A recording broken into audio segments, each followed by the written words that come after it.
high and dry.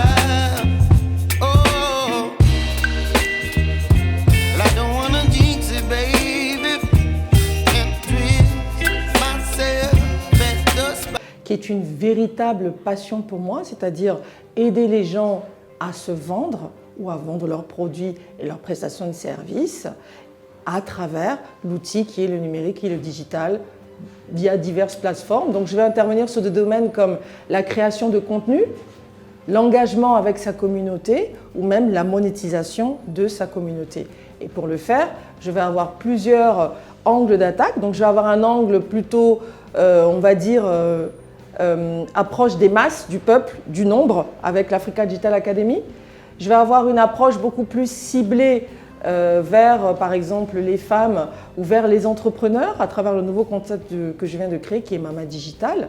Et puis, je vais avoir aussi un concept où je vais travailler moi individuellement en organisant des coachings vraiment personnalisés et du mentorat pour des cadres, des personnes avec des projets déjà prédéterminés. Voilà en fait les trois axes et les trois manières dont je vais pouvoir intervenir auprès des différents publics en fait, parce que j'ai plusieurs publics et avec chaque public, j'ai une stratégie différente. Donc j'essaye moi aussi dans mon activité d'appliquer ce que je conseille entre guillemets à mes clients et à mes cibles.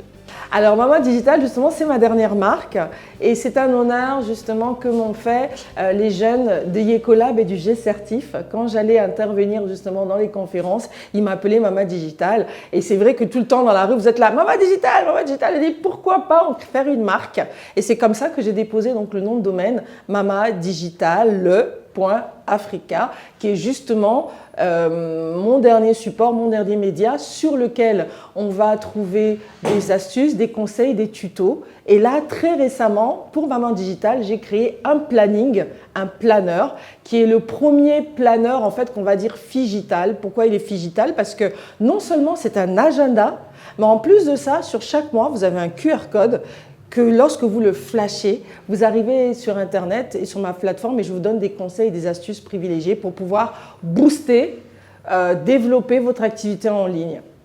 La passion que j'ai pour le numérique, elle est partie il y a à peu près une vingtaine d'années.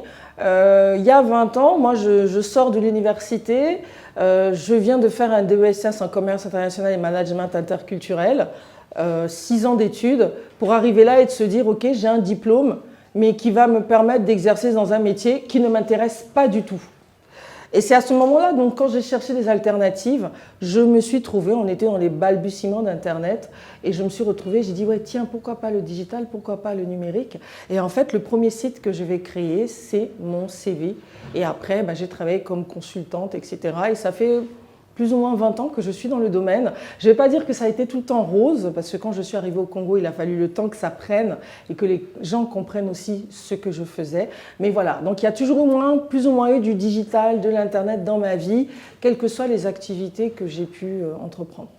L'environnement congolais, il est un peu comme le secteur du numérique et du digital en général. Il a évolué. C'est-à-dire que moi, aujourd'hui, ce que j'apprécie notamment au Congo, c'est l'accessibilité de l'Internet. On a beau se dire, aujourd'hui au Congo, Internet est moins cher que c'était il y a 10 ans, qu'il y a 15 ans. Ça, c'était déjà la première des choses. Donc les populations aujourd'hui, via divers opérateurs, dont Congo Télécom, que je cite parce que c'est un partenaire qui me soutient dans mes activités, mais aussi d'autres opérateurs, les opérateurs se sont multipliés et de ce fait-là, la data a baissé et c'est devenu beaucoup plus accessible. Donc ça, c'est quelque chose vraiment qui, pour moi, a de l'importance et pour moi a un sens réel.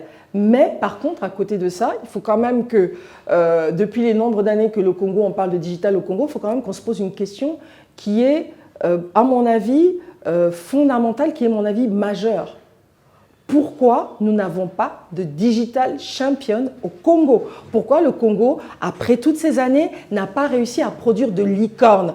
Pourquoi on n'a pas de success story par tous ces jeunes qui ont été formés par les incubateurs congolais? Et c'est là qu'il faut se poser la question parce que quelque part, j'estime qu'on a fait la moitié du chemin, voire un peu plus, mais on n'a pas bouclé la boucle. J'ai un slogan que je reprends qui est attribué à Adriss Aberkan, la connaissance ne vaut que si vous la partagez. La connaissance est la seule chose qui enrichit lorsqu'on la partage. Ça, c'est vraiment devenu mon mantra de base. Et j'ai besoin aussi de partager, j'ai besoin d'enseigner. Pourquoi? Parce que le digital et le numérique, c'est un domaine qui évolue en permanence. Donc là où je vous parle, parfois le matin, j'ai lu 10 articles, 15 articles, j'étais sur 3-4 réseaux sociaux, il y a plein d'outils qui viennent de sortir, il y a beaucoup de nouvelles. Et pour justement pouvoir fixer cette connaissance, moi j'ai besoin de la partager. Donc la partager, non seulement ça me permet de transmettre mon savoir à d'autres personnes, donc de les enrichir, mais ça me permet à moi aussi de fixer mes connaissances et par la suite de passer à autre chose. Donc la connaissance pour moi elle est importante, mais la connaissance ça va être pour mes cibles, mes clients, pour la communauté, mais ça peut être aussi parfois pour mes collaborateurs. Parce que moi je suis surprise parfois, dans mon équipe, je suis la plus vieille, mais c'est encore moi qui vais leur enseigner comment faire les choses.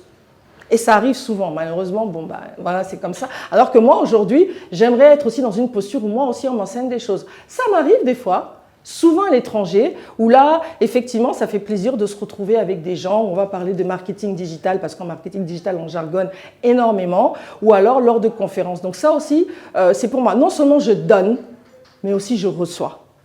Alors, l'amour pour le social, il est venu à travers plusieurs choses. D'abord, moi, j'ai eu la chance d'être élevée à l'étranger, donc avec des infrastructures comme des maisons de jeunes, d'avoir des activités extrascolaires. Pour moi, ça a toujours été normal. Et ça, c'était la première des choses. La deuxième des choses, quand je suis arrivée au Congo, j'ai commencé à travailler pour une ONG. On a fait vraiment beaucoup de travail. Et lorsque le travail avec cette ONG s'est terminé, j'ai ressenti un manque dans ma vie qui m'a poussée à reprendre certaines choses que j'ai apprises au sein de cette ONG pour les reprendre en fait dans mon association avec mon propre concept et continuer. Et là aujourd'hui, donc c'est comme ça que j'ai créé l'AMID, qui est l'association de Mpaka pour l'intégration et le développement, et ça va faire bientôt 9 ans. Et la création de l'AMID correspond aussi à la naissance aussi de ma deuxième fille. L'importance pour moi elle est primordiale. C'est vrai que on a toujours l'impression que on parle trop, on en fait trop. Mais c'est justement le jour où on va arrêter de parler, le jour où on va arrêter d'en faire trop, qu'il va se passer des choses. Donc il vaut mieux être sur le terrain tout le temps et célébrer cette journée qu'on appelle le droit international des droits de la femme. Voilà ce que c'est que le 8 mars. Il vaut mieux être sur le terrain tout le temps, renforcer, parler de ça, renforcer, maintenir une pression, que de se dire voilà, parce qu'en fait il y a Simone Veil ou Simone de Beauvoir qui disait ça. Vous allez voir que le jour où vous allez arrêter de mettre une pression, c'est là que tout va remonter. Et tous les jours on constate qu'il y a des abus envers les droits de la femme, que ce soit au niveau professionnel, que ce soit au niveau social, etc. Et donc c'est pour ça que je pense qu'il faut mettre cette journée en exergue pour pouvoir non seulement célébrer nos victoires, montrer que nous sommes là, que nous avons de la place, que nous avons des droits, parce que les droits de la femme, ce n'est pas automatique. La femme, elle représente 50% de la population dans le monde. Elle devrait aussi pouvoir produire 50% des richesses. Ce n'est pas le cas. D'accord? Donc rien que par rapport à ça, déjà pour moi, à ce niveau-là, on a un souci. Et c'est vrai que les femmes, même au Congo, on va voir quel est le chiffre d'affaires généré par les entreprises de femmes et le chiffre d'affaires généré par les entreprises d'hommes. Vous allez voir que nous les femmes, on est nettement en dessous.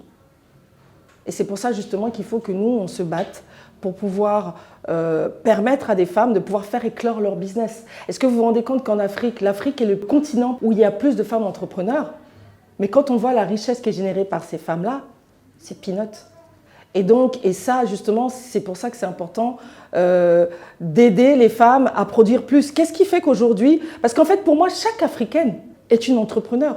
Pour moi, une femme qui se lève et qui met sa table devant sa parcelle, c'est une entrepreneur. Celle qui a le kiosque, c'est une entrepreneur. Mais pourquoi on n'arrive pas à aller du kiosque à la boutique, de la boutique à l'industrie, de l'industrie à l'importation? C'est les questions qu'il faut se poser parce qu'il y a des moments dans le processus d'économique où il y a des goulots d'étranglement et où la femme ne se retrouve pas. Pourquoi? Parce que la femme ne sait pas comment aller chercher l'argent. Okay. Pourquoi? La femme ne sait pas comment aller chercher l'argent. La femme va peut-être s'auto-déprécier et pour se dire ah non, là-bas c'est pas pour moi, c'est un problème d'homme. Alors que oui, c'est un problème de femme. Alors que oui, si forcément aujourd'hui on veut que nos entreprises croissent, si on veut prendre plus de place dans l'économie, il faut qu'on aille chercher l'argent. Il faut qu'on fasse appel aux financiers, il faut qu'on fasse appel aux bailleurs, il faut qu'on fasse appel aux business angels. Et ça, c'est pas forcément quelque chose qui est dans notre culture. La preuve, moi-même que vous voyez, un jour je suis allée chercher un chèque pour des prestations que nous avons réalisées chez un client. Je viens pour chercher mon chèque parce que j'ai travaillé. On me dit « Ah, Madame Brochek, tu es venue chercher ton chèque, tu aimes l'argent. » Eh, mais gars, moi j'ai travaillé, il faut que je récupère mes sous, c'est quoi ça? Donc on voulait quelque part me dévaloriser ou me culpabiliser parce que je venais chercher un règlement pour un travail que j'ai fait. Bon, imaginez, ça c'est moi. Donc imaginez maintenant d'autres femmes. Comment ça peut être ou comment ça peut se passer? Non, il faut vraiment qu'on...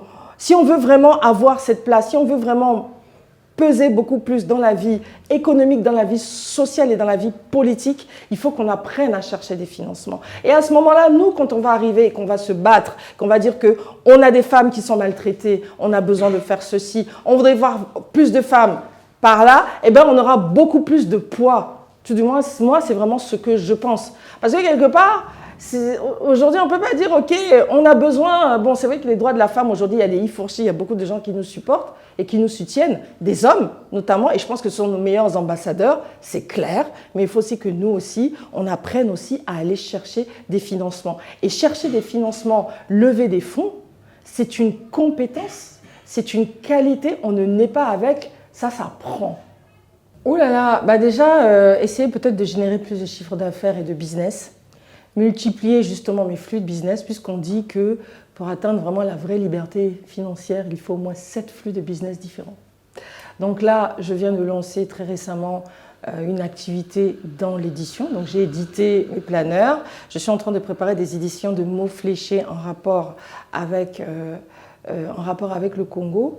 Et je suis aussi sur un autre projet aussi d'éditer des jeux éducatifs et culturels en rapport avec certains thèmes qui concernent le Congo. Donc ça, c'est vraiment quelque chose qui, moi, me tient à cœur.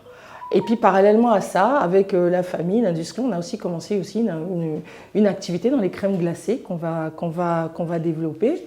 Et puis, mon activité du digital, donc notamment Mama Digital, c'est vraiment d'en faire une véritable plateforme de référence et de ressources pour toutes les personnes qui veulent travailler justement sur leur branding, qui veulent travailler sur leur image sur Internet. Et puis, souvent aussi, quand on va sur YouTube ou quand on parle d'un certain nombre de thèmes, notamment en ce qui concerne le digital, on va avoir des personnes européennes, on va avoir des blancs, on va souvent avoir des hommes. Et on n'a pas beaucoup, même si ça commence maintenant, à avoir de femmes noires, africaines, francophones, parler de ce genre de choses. Donc voilà un peu ce que j'ai envie de faire. Et puis bon, j'ai mon boulot aussi normal, mon entreprise, continuer de satisfaire les clients qui nous font confiance depuis quelques années.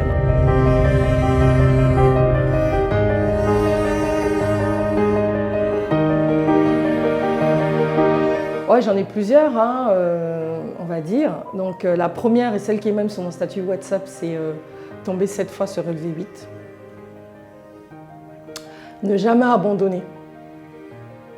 Ne jamais abandonner, toujours essayer jusqu'à la dernière porte. Voilà. Et il y a une citation, mais que je n'ai pas en tête, d'un auteur que j'aime bien. Et en fait, elle dit, j'ai pas l'auteur, mais elle dit, va vers ton risque.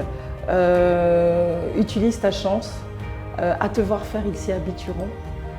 Voilà, en fait c'est ça. Donc je pense qu'il faut oser, il faut avoir de l'audace, il ne faut pas avoir peur d'être jugé. De toute façon, les gens ont toujours quelque chose à dire.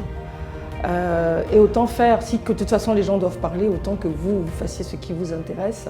Et je suis d'autant plus optimiste aujourd'hui pour le Congo, pour l'entrepreneuriat féminin, quand je vois des activités comme celle par exemple du Cercle des femmes entrepreneurs, notamment avec des activités maintenant mensuelles, avec des activités de haut niveau, justement pour pouvoir booster le potentiel des femmes entrepreneurs congolaises qui aident, qui osent et qui ont de l'ambition.